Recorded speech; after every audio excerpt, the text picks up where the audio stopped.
വീണ്ടും ബോക്സ് ഓഫീസിൽ വിജയ് സേതുപതിയുടെ വിളയാട്ടം. തലൈവൻ തലൈവി എത്ര കോടി നേടി? വിജയ് സേതുപതി നായകനായി പ്രദർശനത്തിനെത്തിയ ചിത്രമാണ് തലൈവൻ തലൈവി. നിത്യ മേനോനാണ് നായികയായി എത്തിയിരിക്കുന്നത്. വസങ്ക എതിർക്കും തുനിന്തവൻ തുടങ്ങി നിരവധി ചിത്രങ്ങൾ ഒരുക്കിയിട്ടുള്ള പാണ്ഡിരാജാണ് തലൈവൻ തലൈവി സംവിധാനം ചെയ്തിരിക്കുന്നത്. തലൈവൻ തലൈവി ആദ്യ ആഴ്ച 25 കോടി രൂപയാണ് നേടിയിരിക്കുന്നത്.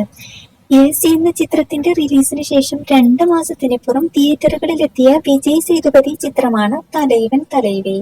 റൊമാന്റിക് കോമഡി ഗണത്തിൽപ്പെടുന്ന ചിത്രത്തിൽ ആകാശവീരൻ എന്ന കഥാപാത്രത്തെയാണ് വിജയ് സേതുപതി അവതരിപ്പിക്കുന്നത്. ആകാശവീരന്റെ ഭാര്യ പേരരിഷിയെയാണ് നിത്യ മേനോൻ അവതരിപ്പിക്കുന്നത്.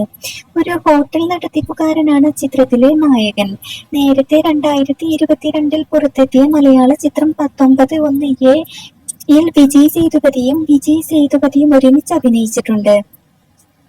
തലൈവേസിൽ വിജയ്, ശരവണൻ, RK സുരേഷ്, റോഷിനി ഹരിപ്രിയൻ തുടങ്ങിയവരും ചിത്രത്തിൽ താരനിരയിലുണ്ട് എന്നുള്ളതാണ് മറ്റൊരു പ്രത്യേകത. സന്തോഷ് നാരായണന്റേതാണ് ചിത്രത്തിന്റെ സംഗീതം. പുതിയ അപ്ഡേറ്റുകൾക്കായി കാത്തിരിക്കാം.